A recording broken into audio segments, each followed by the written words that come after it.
This is the Sober Professor, and in today's class, I'll be sharing my top 5 tips to surviving the holidays without drinking. If you find these videos helpful, give this video a thumbs up, hit that subscribe button, and click that bell so you can receive notifications. Now put on your thinking caps, make sure to take notes, and let this class begin. Welcome to Sober Life University, a digital university where we discuss all things sober. Today's topic: how to survive the holidays without drinking. Whether you're celebrating a holiday with family and friends, or whether you have to attend a function where alcohol is served, these types of events can be stressful for someone who is sober, especially for someone in early recovery.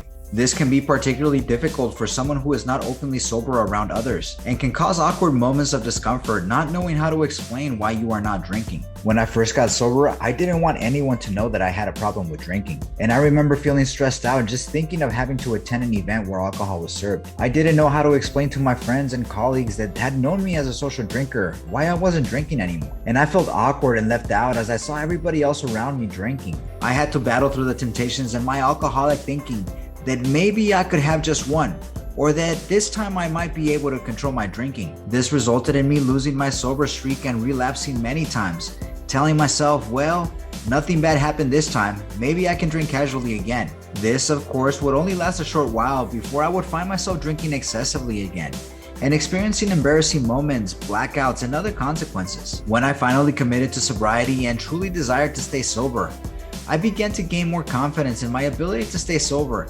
even when I was still constantly surrounded by alcohol, particularly at work functions, family gatherings, and parties with friends. As I got more sober time and developed my arsenal of sober tools, I began to plan before attending an event with alcohol, and was able to manage getting through events without drinking. As I kept my eyes on the prize and I started to see all the positive benefits of sobriety and how much my life was improving as a result of staying sober. I didn't want to lose all that I had gained once I quit drinking. I was seeing improvements in my physical and mental health, feeling more self-confidence and self-esteem, and my finances and relationships were significantly improving. The thought of throwing it all away for one short-lived experience was absolutely not worth it for me anymore. If you are wanting to stay sober and have to attend an event where alcohol is served, the best thing that you can do is to go in with a plan of action. As the saying goes, the one who fails to plan, plans to fail. This happened to me often. I would have intentions to not drink as much or not drink at all, only to find myself giving into the peer pressure and telling myself, it's just one drink, and that one then turns to 2, then 5, and then sometimes up to 10 in one night. The next morning I'd feel hungover, telling myself that it would be different next time. And the next time would come around, and although I had every intention to not drink as much, without a plan of action, my intentions failed every single time. As I started taking my sobriety more seriously, I started using the tools and strategies that others in recovery use to stay sober, and I began to implement a plan of action to fight for my sobriety. The following 5 tips are my top 5 sober tools that have helped me to avoid the temptations and helped me to remain sober through holidays, celebrations, and many events where alcohol is served. To help you remember these tips, I have called them Sober Life University's Plan U, which is a mnemonic device for the following 5 phrases. Sober tip number 1, have a plan of action. Before you plan on attending an event or gathering where alcohol is served, make sure that you have a plan of action for how you will limit or avoid drinking. If you know that you can only have 2 drinks, make a conscious decision that you will only have 2, and have your plan on how you will avoid the peer pressure to have another one. If you are fully avoiding drinking, make sure that you know how you will respond to someone who may offer you a drink, and how to avoid people, places, and things that may trigger you to drink. You can start by visualizing how you will have fun without drinking, and how you will avoid the temptation and peer pressure. What I discovered after I quit drinking was that I could have just as much fun, if not even more fun, without drinking.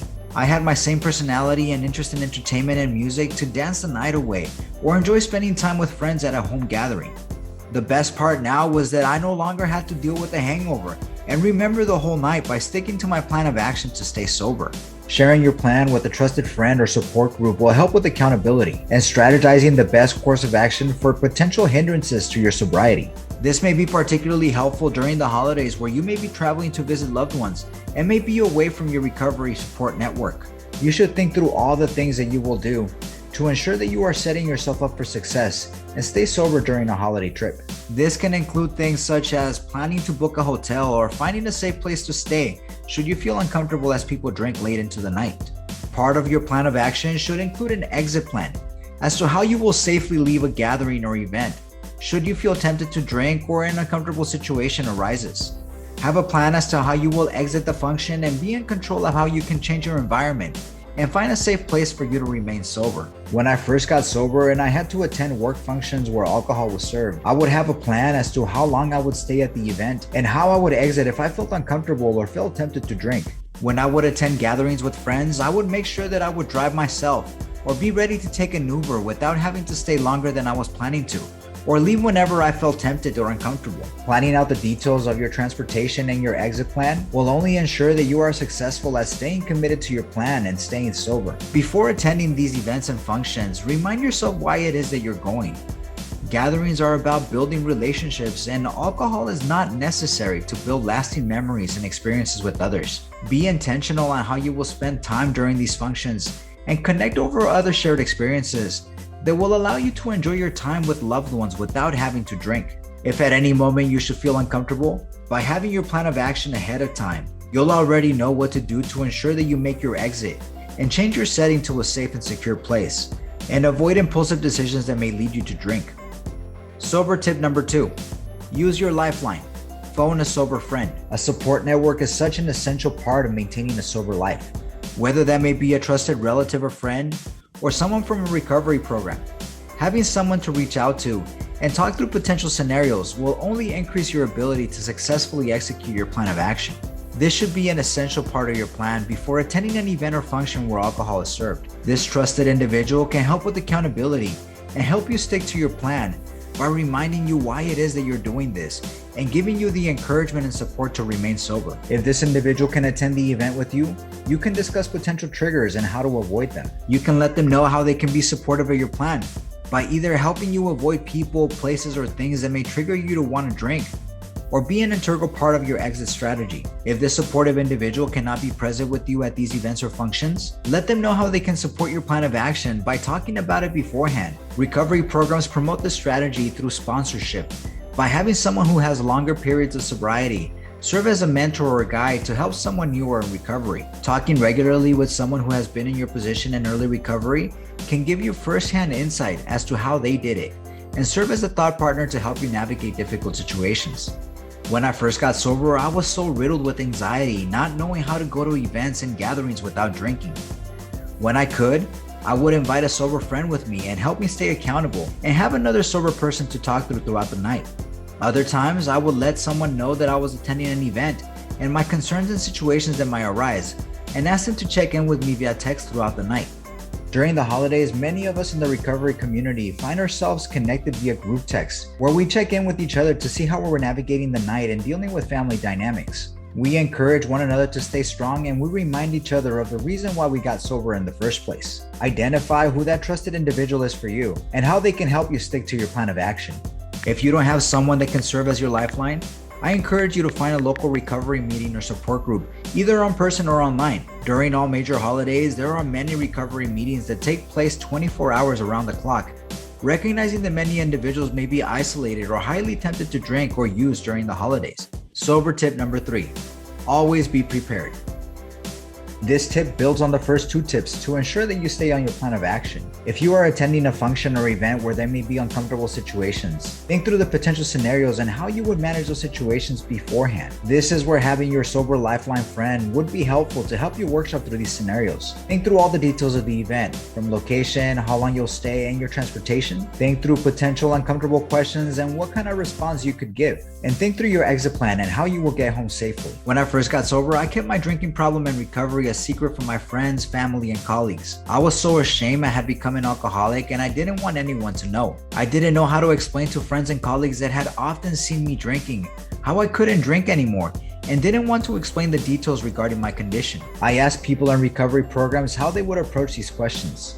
I found that many of us in recovery have simply told people that we are taking on a healthier lifestyle and just want to avoid alcohol. This avoids having to have uncomfortable conversations about recovery. And with the many notable physical benefits of sobriety, Most people see our improved, healthier appearances that it typically prevents further questions. Think through how you would respond to questions, and remember that you don't have to share more than you ever feel comfortable sharing. A simple, "I don't feel comfortable talking about that," is more than sufficient. When you're attending an event with alcohol, stay sober and be vigilant. This includes guarding your drink and being extra careful to not drink someone else's drink by accident. You can stick to drinking water or bring your own non-alcoholic beverages to ensure that you have something to drink that is clearly identified as non-alcoholic. If you're at a function where there is a bar, make sure that you order your own non-alcoholic drinks and keep a close eye to make sure that there isn't an accidental drink mix-up. Many of us in recovery have used a lime trick, where in order to avoid questions on why we're not drinking, we just simply ask for any non-alcoholic drink with a lime.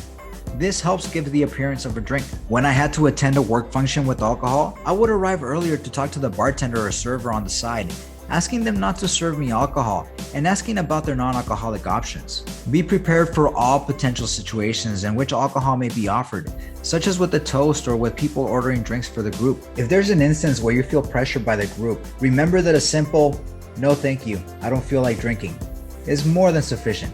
Which leads me to the next tip. Sober tip number 4, no thank you. Many of us recovering from addiction are not only recovering from the physiological effects of substance abuse, but also emotional and psychological trauma that we are continuously healing from. The unhealed emotional pain and trauma is often what leads individuals into using drugs or alcohol as a form of escape. Recovery is a lifelong journey of learning how to address the pain and trauma and finding healthier coping mechanisms to heal emotionally and spiritually. Many of us in recovery have reached a point of so much brokenness with loss of self-esteem and self-worth, where the use of alcohol and drugs served as a way to self-medicate. Many of us have exhibited unhealthy behaviors like people-pleasing, not stating our own needs, or putting ourselves last. This has often prevented us from voicing our own needs or knowing how to draw healthy boundaries. This has prevented many of us from using the word no. It took me some time in sobriety to begin to realize the unhealthy patterns of communication that I had defaulted to. And I learned how to create healthy boundaries and break away from people-pleasing and approval-seeking behaviors. As I began to find my authentic, honest voice in sobriety, I began to realize that no is a sufficient answer, and I didn't need to explain anything that made me feel uncomfortable, particularly around my recovery and sobriety.